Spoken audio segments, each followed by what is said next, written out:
तो हेलो दोस्तों, good evening. आप सब कैसे हो? आई होप आप सब बहुत ही अच्छे होंगे। तो दोस्तों, आज की वीडियो में हम इतिहास विषय से संबंधित एक पाठ योजना को देखने वाले हैं।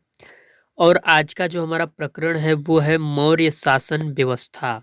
कक्षा छठवीं के सामाजिक विज्ञान के अंतर्गत इतिहास विषय से एक चैप्टर है आपका मौर्य साम्राज्य। उसी के अंदर का एक टॉपिक है ये मौर्य शासन व्यवस्था, जिसके ऊपर आज हम लोग लेसन प्लान बनाना सीखेंगे। सबसे ऊपर आपको पाठ योजना संख्या डाल लेना है। उसके बाद आपको विद्यालय का नाम डालना है जहाँ पे आपकी टीचिंग ड्यूटी लगी हुई है। इसके बाद आपको दिनांक, कक्षा, विषय, चक्र, अवधि, प्रकरण डाल लेना है।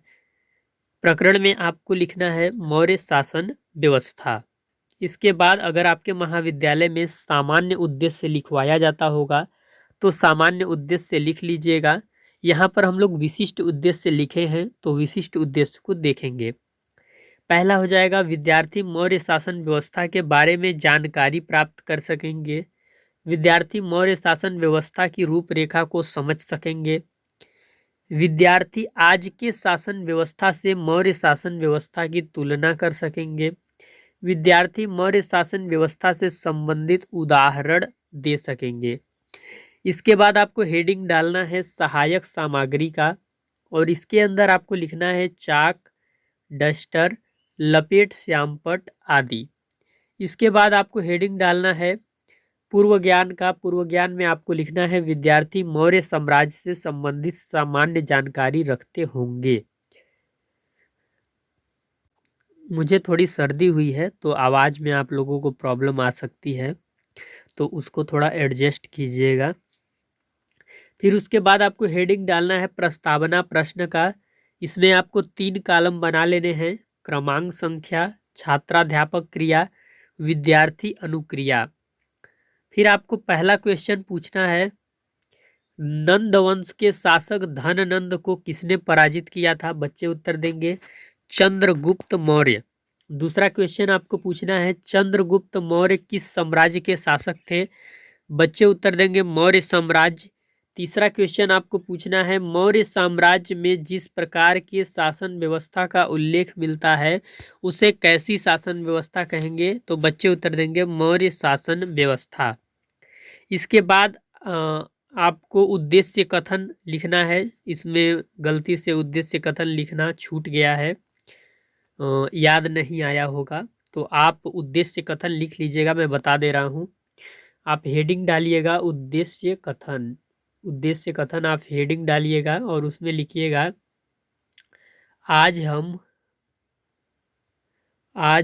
इतिहास विषय के अंतर्गत आज हम इतिहास विषय के अंतर्गत मौर्य शासन व्यवस्था का मौर्य शासन व्यवस्था का विस्तृत अध्ययन अध्यापन करेंगे। विस्तृत अध्ययन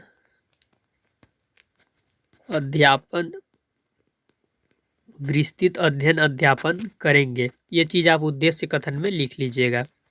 इसके बाद आपको शिक्षण अधिगम व्यवस्था का हेडिंग डालना है और इसके अंदर आपको 4 कॉलम बना लेने हैं। एक शिक्षण बिंदु का, दूसरा छात्राध्यापक क्रिया का, तीसरा विद्यार्थी अनुक्रिया का, चौथा विधि प्रविधि श्यामपट्ट कार्य का।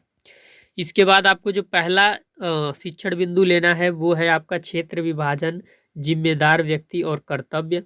इसके अंदर आपको व्याख्या करना है मौर्य शासन व्यवस्था के अंतर्गत 3 स्तर में व्यवस्था थी, प्रांत, जनपद और नगर। गांव साम्राज्य के अंदर प्रांत और प्रांत के अंदर जनपद व जनपद के अंदर नगर व गांव थे। साम्राज्य का प्रमुख राजा था जिसका कार्य आंतरिक एवं बाहरी आक्रमण से बचाव करना था। राजा को सलाह देने के लिए मंत्री परिषद की व्यवस्था थी। प्रांत का प्रमुख राज्यपाल जो राजवंश से हुआ करता था, जिसका कार्य प्रांतीय शासन व्यवस्था देखना था। इसके अंतर्गत न्याय देना, विकास के काम करना, सिंचाई, सड़क, व्यापार आदि के कार्य थे। जनपद का प्रमुख स्थानिक व्यक्ति था जिसका कार्य स्थानीय शासन व्यवस्था देखना।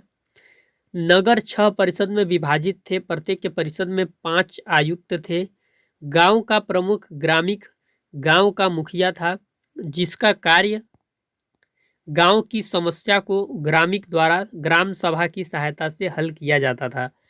इतना आपको पहले शिक्षण बिंदु के अंतर्गत व्याख्या करना है। और विद्यार्थी कॉलम में आपको लिखना है छात्र ध्यान पूर्वक सुनेंगे व महत्वपूर्ण बिंदुओं को नोट करेंगे। विधि में आप व्याख्यान विधि लिख लीजिएगा।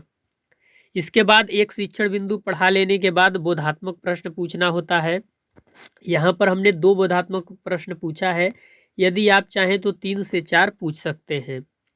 पहला क्वेश्चन है मौर्य शासन व्यवस्था में जनपद का प्रमुख कौन था? तो बच्चे उत्तर देंगे स्थानिक। दूसरा क्वेश्चन है मौर्य शासन व्यवस्था में राजा का कर्तव्य क्या था? बच्चे उत्तर देंगे आंतरिक एवं बाहरी आक्रमण से बचाव करना। यहाँ पे विधि डाल लेना है, प्रश्नोत्तर विधि। इसके बाद दूसरा जो शिक्षण बिंदु हमारा है वो है मौर्य शासन की विशेषताएं। इसमें क्या व्याख्या करेंगे?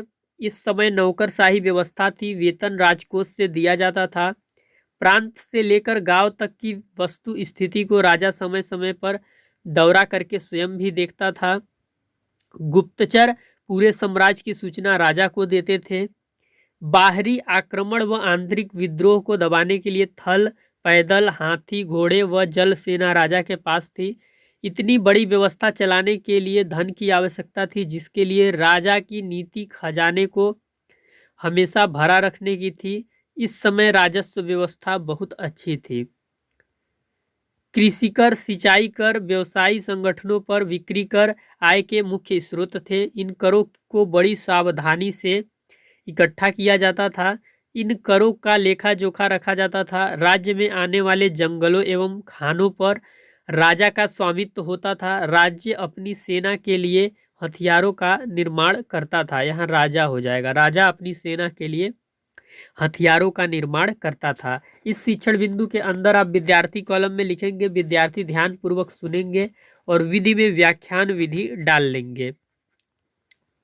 इस शिक्षण बिंदु के अंदर आपको जो बोधात्मक प्रश्न पूछने हैं वो ये है, पहला है राजा अपनी सेना के लिए किन चीज का निर्माण करता था? तो उत्तर बच्चे देंगे हथियार का। दूसरा क्वेश्चन है राजा को पूरे साम्राज्य की सूचना कौन देता था? बच्चे उत्तर देंगे गुप्तचर। यहाँ पे लिख देंगे प्रश्नोत्तर विधि। इसके बाद हमको मूल्यांकन प्रश्न का हेडिंग डालना है और इसमें 2 क्वेश्चन हमने पूछा है, यदि आप चाहें तो 3-4 पूछ सकते हैं। पहला क्वेश्चन है मौर्य शासन व्यवस्था में क्षेत्र विभाजन की रूपरेखा क्या थी? बाहरी आक्रमण व आंतरिक विद्रोह को दबाने के लिए राजा के पास क्या व्यवस्था थी? इसके बाद जो आपको अगला हेडिंग डालना है वो है श्यामपट्ट सारांश का।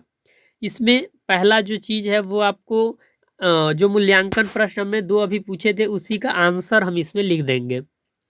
तो मौर्य शासन व्यवस्था में साम्राज्य थे, उसके अंदर प्रांत व प्रांत के अंदर जनपद व जनपद के अंदर नगर एवं गांव थे।